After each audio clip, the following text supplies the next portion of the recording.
Today, we are talking about, what are we talking about? We are talking about how do people make money day trading, which seems to be a topic that a lot of people were vaguely interested in. So I thought I'd do that. So there's lots of stuff in the news at the moment about people trading for a living, and there's loads of adverts on social media. I think with people being stuck at home and potentially having time and maybe money on their hands, people are looking for something else to do, maybe a sideline, hobby, hustle thing, all that crap. So there's people looking at trading, and there's lots of people advertising to people about how easy it is to be a day trader. So I thought I'd actually look at what's the reality of that and not the TikTok, Instagram bullshit, because I'm not trying to sell a course on this or anything, so I don't care what you do, but maybe just to protect you from you, because you can be an idiot sometimes. So I think it is possible for anybody to be a successful day trader. I kind of agree with that whole, that's what a lot of people are trying to pimp out on Instagram, for example. But the amount of money you can make being a day trader is a lot less than these people would have you believe. So, yeah, let's ruin people's dreams. It's what I do. So, first off, what even is day trading? Well, day trading is effectively, doesn't matter, I mean, I guess it does to an extent, but whatever. It doesn't matter what you're trading. It could be foreign exchange, it could be crypto, it could be the stock market, it could be indices, doesn't really matter. What you're doing is you're buying low, selling high, and you make a profit. Or you can sell high, buy low, and make a profit that way. Or you can buy high, but sell higher, and then make a profit that way. So fundamentally, that's all it is that you do. And okay, you could sell low, sell lower, but it's only those combinations. As long as you are making more money at the end of it, that is the extent of day trading. Now, day trading is literally you're in and out within the day. So it's sat in front of a chart all day, every day, boring as sin. The other one is swing trading, where you might be in a trade for anything for a few minutes, but more likely days, possibly weeks, and potentially months. So that's probably what a lot more people do than they say they do when they talk about day trading. Swing trading is what I've always done. I tried day trading for a very short period of time, didn't like it, was rubbish at it. So I stick with swing trading because it suits me. And this is where we start getting onto the fun stuff. What's it actually like? It is boring as sin, because you are literally sat in front of a screen watching things happen, go up and down, and there's lots of different ways to trade, so you don't have to do that. But for day trading, that's pretty much what you're doing. Now, if you're really good, you do that for a short period of time. You might be able to do like half an hour a day, but you still need to be sat there in front of your screen, staring at it, picking when should I buy, what should I buy, when should I sell it, all that stuff. So it's a little bit mind-numbing and a bit shit, I'm not going to lie. Swing trading is less time consuming, or you can pick the time you want to be trading. So you can make it work around you. If you have got another job, you don't have to just sit in front of a screen. You can actually, make the weekends the time when you do all of your trading stuff, and then you set orders up for the next week. So there's that. But anywho, I digress. There are three main parts to day trading and being successful at it. And there's only really one that is super important. So we'll spend more time on that. So the three things that you need to focus on are money management. And then, well, let's talk about that first. So money management, if you master that, you'll probably be fine eventually. Now, a lot of people do touch on this to an extent, but most of the time they don't, and they don't go into that much detail, but they also don't emphasize how important it is. So what is money management? It's basically just balancing your risk and reward. So if you've got, £100,000, how much are you going to risk every time you do a trade? And it can be anything from 0.5% through to 4%, 5%. Doesn't really matter. It's as long as it's something that you're planning, then that's a good start. So if you've got £100,000 and you're going to risk £1,000, then you're risking 1% of your capital for each trade. Kind of a good number. Anything from about 0.5% to 2% would be the most and the least I'd be looking at risking realistically. The reason you do that is so you can be wrong a fair number of times and you're not going to blow up your account. You're not going to lose all your money. That's where a lot of people get wrong. So they think, well, I'm only starting with, 50 quid, 100 quid, 500 quid, whatever it might be. And so in order to make money, make this worthwhile, I need to make a lot of money. And so they're looking more at the reward side of it. And so you should look at, first rule of investing is don't lose money. So if you can look at it as, I'm not going to lose more than 1% of my trade, then 100 grand, £100, whatever it might be. Let's talk about £1,000, a bit more realistic for a lot of people. So you put £1,000 in. When you put your trade on, if it goes wrong and you lose, you shouldn't lose more than £10. Maybe 20 if you're using 2%, but whatever. Let's just say it's £10 and 1%. That should be the maximum loss you ever make. And then you can keep on doing that 100 times before you lose all of your money. If you don't get a single trade right within 100 trades, you're shit. Don't do it. You're a bad person. So it's just not for you. What we then look at, though, is the opposite side of that. How much are you going to win when you get it right? And so obviously that's the reward side of the risk-reward ratio. And so if you're risking £1, 1%, £10, whatever it might be, so let's say you're risking a tenner, how much do you want to make if you get it right? And you're going to want at least 1.5 times what you would lose. So if you're going to risk £10, you want to make at least £15 profit when you get it right. And that can go up, depending on your strategy and your money management and psychology and all this good stuff, that can be anything from 1.5 to 10, 20, 30. Doesn't really matter. There's no limit on the upper end. There's a whole bunch of other detail we can go into, but I'm not going to because it's boring and complicated. But for a lot of people, when they start off, they think, I'm going to risk £10, and if I'm right, I will win £20. So think about it. If you lose 5 trades in a row, you lose £50. But if you then win 5 trades in a row, you make £100. So across 10 trades, you're up £50. So you can be wrong 50% of the time and still be massively profitable. You can actually be wrong a lot more than that, like 3/4 of the time, and still be profitable or still break even. And so that risk-reward ratio is critical for how often you need to be right. If you can figure that out, if you can manage and just follow a set of simple rules, you can be a successful day trader. That's as complicated as it gets. You just need to follow simple rules. The problem with that, though, is most people can't stick to that because of the second big point of trading is the psychology behind it. So with the psychology side of things, you get fear of missing out kicking in, you get greed, you get panic, you get counterintuitive nature of trading. You need to be comfortable being alone. So if everyone else is buying, you need to be comfortable selling. If everyone else is selling, you need to be comfortable buying. Most people would rather be wrong, but with the majority, than they would be right, but on their own. It's a weird human nature thing. So the psychology will scupper your money management. And I've fallen for it before, where you start doing things like revenge trading. So if I buy something and think if it goes down, I'll sell. If it goes up, obviously I'll sell and make a profit. It goes down and you're like, shit, okay, I've just made a loss, but I've stuck to my money management rules. I've sold out, I've lost £10. And then it jumps back the other way and goes back to where you were, where you originally bought in, and then goes up a little bit more. You're like, shit, I should have kept that. And so next time, instead of risking £10, you actually risk £15 because you think, oh, I'll just give myself a little bit more wiggle room. And then, it works in your favor. That's the worst thing, because then you're like, oh, well, it's cool. So instead of having a 2-to-1 win to loss ratio, I should have, a 1-to-1 because, usually I'm right anyway. So I can just expand how much I'll lose. Very quickly, it all goes wrong and you lose everything. Or even if you've got a really good system that is working for you and is profitable, if you see other people doing something different and that's making them a lot of money, it's very difficult to ignore it and not try and jump in on what they're doing. So that's pretty much what everybody fell into with the Robinhood, GameStop, AMC, all of that crap. People saw other people making loads of money and were like, oh, I want to do that. And people have seen, same with Bitcoin, when that goes mental, people see a big run up in price. They hear of other people making loads of profit. Fear of missing out kicks in. And so they want to get involved. And so they come in later and still drive the price up. So the first people that give into their fear of missing out usually do okay, but not as well as the first people that already owned it. And then it just kind of builds up, and it's the psychology side of it that stops you sticking to your own rules. So if you're sat on a loss, a lot of the people in GameStop will be sitting on massive losses right now. The psychology is, well, I'm not going to sell because if I sell, I crystallize that loss. But if I never sell, then it's only a loss on paper.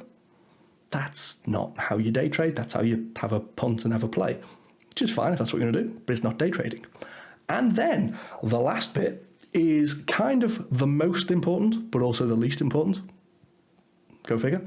But that's the actual strategy that you're going to follow. So if you can nail the other two, so if you can come up with a money management set of rules, this is how much, if I lose, this is the maximum amount I'll lose. When it goes up to this much profit, that's the point I'll sell. If you have those and stick to them religiously, then basically toss in a coin and be like, is it going to go up or down? Because that's all they can do. They either go up, down, or stay the same. And eventually, if it stays the same, it will go up or down. So you could close your eyes, pick any instrument, pick any direction. If you can stick to your money management rules, you'll probably end up profitable eventually. You just need to stick to it. So you need to get your psychology right for the type of trading you're doing. And that's the big bit.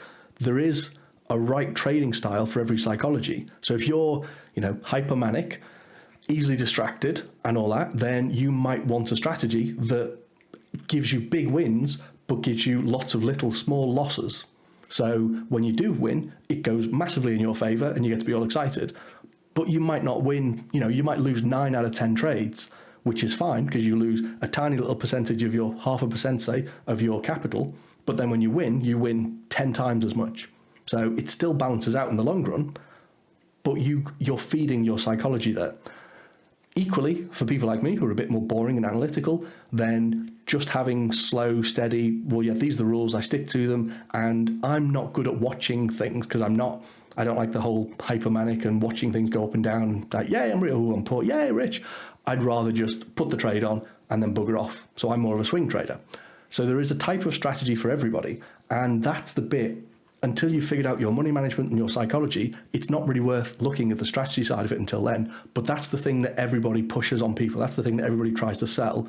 I've got this great strategy, it always worked. Here's the win ratio.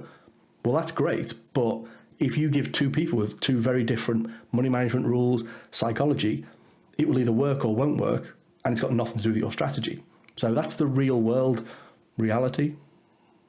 Same thing twice. But that's the reality of it.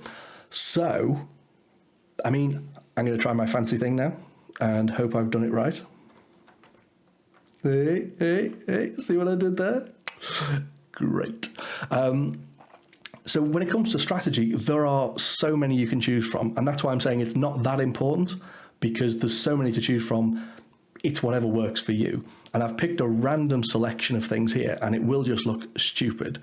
So that's something called an exponential moving average, where it just works out average price over the last however long, whatever period you set. So I think this one's, I want to say 50 and 100. And then we'll plot that price.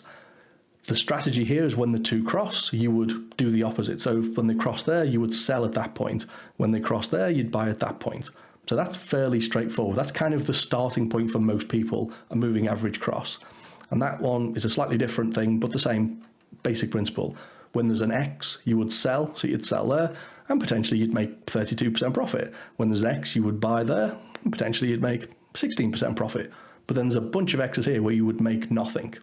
And that's fine if your money management rules say, yeah, I'll lose, yeah, I'll lose, yeah, I'll lose. I'll lose all of these, but this one I'll win. And when I win, it's enough to make up for all of those losses. And this one, when I win, you made a massive win, and that one as well. So it doesn't matter what the strategy is, because what else have we got? We've got something called the parabolic SAR, which is stop and reversal. Bunch of random dots that you can probably barely see. But the idea here is when the dots go above, you sell. When they go below, you buy. This one, very bad. Didn't work. Kind of worked. That one worked. So, yeah, not that great. You've got this one I love, moon phases. So depending on where the moon is, you might want to, and weirdly, I had a quick play before, and I'm just getting distracted. Not GBP. If you look at this one, so the British pound to the Japanese yen, it might actually be a thing. So, which is weird. But I was looking at it, and I'm not going to spend too long on this because it is stupid, but I'm guessing this is a full moon, and that's a empty moon? I don't know what the other term is. But when it's a black moon, I really should know the opposite of a full moon. It's not an eclipse, is it? Whatever. But when it's that one, the dark one, then prices seem to be low and go up. When they're there, seems to then drop down. So down here, this one's black, and then it goes up from there. That one, whatever the moon's called, it kind of goes up from there. So there is a strategy here. And I guess that's why it's on TradingView as a system, because someone at some point has thought, well, this must be a thing. And so they turned it into one. It doesn't matter. Your strategy could be as stupid as looking out the window at night and saying, where's the moon? Oh, okay, well, I'm going to sell now. Sounds stupid, but if you've got money management in place and it suits your psychology, you've got faith in the system, you can stick to it, you stick to your own rules, you've got a good risk-reward ratio, then potentially that's a profitable strategy for you. Bit of a stupid one, but whatever. Then you've got things like Bollinger Bands, where the basic idea is if it gets outside of the Bollinger Band, you would sell if it's above and you would buy when it's below. I'm not a huge fan. And it's one of these things. With trading, I guess it's like everything. When you start off, let's go back to my face. When you start off, you are very simplistic with it. And so you might say, I've got money management in place, I've got my psychology sorted, so I'm just going to use a moving average cross. Relatively straightforward. When you start getting a bit more advanced, that's when you'll start to say, well, okay, let's stick on an extra couple of indicators. So I'll only buy on a moving average cross when there's also an increase in volume. And I'll also only do that when the moon is full. So you start making it more and more complicated. When you actually start getting really good, though, you start simplifying again. And so a lot of the time you would be looking at, back to my fancy screen, you would be looking at support and resistance lines and trend lines. And it's just looking at a price point where, so like if we're over here, it hit this sort of price level a couple of times, bounced up, bounced down, bounced up, all around. But if we scan across, it bounced around that same price point again. It hit the price point there, bounced back down. It bounced around it there, bounced around it there. It's this, for whatever reason, which is about 140 yen to the pound, is a psychological support and resistance level. And so when you're watching this, so now it's at 143, if it drops down to 140, I would be thinking as a trader, there is a good chance it's going to hit this level and bounce back up. And so I don't need lines all over the place. I can just look at this and say, well, where are the support and resistance level? There's another one around here, 141-ish. And you'd think again, well, if it hits that level, it will probably bounce back up. And if it doesn't bounce back up, if it drops through that, then the next support and resistance level is whatever it might be. So it might be down here, 137. And so you think if it breaks through that one, I'll put my trade on, but I know where to put my stop loss. So I know where to take money off the table if I'm wrong. And then I know where to enter back in again to potentially be right. And so you simplify it the more you know about the subject, which I think is kind of true of everything. Now, conclusion time. What is the point? Why have I bothered doing all of this? Because I've kind of talked about day trading, but I've not in any way, shape or form been useful for anyone who wants to do it. Good. The point is, it's not as easy as you're being sold by all these people on Instagram and TikTok. It is a very complicated, complex thing that people spend, years trying to get good at. And these people are trying to make you think, well, yeah, if you start with 500 quid, you can be a millionaire by the end of the year. It's bollocks. So it's definitely doable. I think it's doable for everybody. But realistically, you're probably looking at 12 to 18 months as an absolute minimum, and more like 2 to 3 years, I think. And you're also not going to make anywhere near as much money as they tell you will. Sorry to shit on people's dreams here. Realistically, you're going to need about 100 grand as a trading account, and you're probably going to make between 20 and maybe 60% return. So 20 to 60 grand in that case. But those kind of ballparks of returns, some people, obviously there's always outliers that do much better. It's a bit like Facebook ads. If you run Facebook ads and you're really good, you can get a much higher return than someone who's a bit shit at it. But you can still both be successful, both make a profit, but there will always be one person that is just uber good at everything. And that's just life. So for most people, 20 to 60% a year is probably achievable after a few years of practice and getting to know everything. And I think for most people it is doable, but you probably won't do it because it is pretty much a full-time job when you're doing it at that sort of level. It has to be because it's worth being a full-time job. But there are so many hurdles to get started. You should probably, if you're going to start with a trading account that is a demo account. So you play with 10 grand of fake money, But you need to do that for about 6 months. You need to be able to prove to yourself that you can make a profit over the long term doing this. If you get very good, but you haven't got that much money, then there are options to becoming a funded trader where somebody else gives you their money and says, you trade my money. They'll make you jump through an awful lot of hoops first, but they will then give you 100 grand, £1 million, whatever it might be, and say, you go trade that, and we'll take 15% of all the profits you make. You get to keep 70, 85%, or 25, 75, whatever it might be. So there is a way to make it your full-time career without needing the 100 grand yourself, but it's kind of rare. It's not something that a lot of people fall into, and most of these gurus that are on the internet, on Instagram and all that, most of them are probably talking bollocks and probably make more money from courses and trading courses than they do from trading themselves. It's very easy. I've seen a lot of them use demo accounts and trying to pass that off as their own accounts because they can take massive risks. And when it works out, they can then post all the pictures and be like, hey, look at this. I've just made 4,000% in blah. But it was a demo account. So they just don't show when it didn't work out. So anywho, hopefully that is helpful. If you want to get started and you don't know where to start, then there is a website called babypips.com. And that's probably better than like 98% of stuff out there for teaching you how the whole thing works. Go and have a play with that. If you're really interested, I'll be impressed. And yeah, I think that pretty much covers the lot.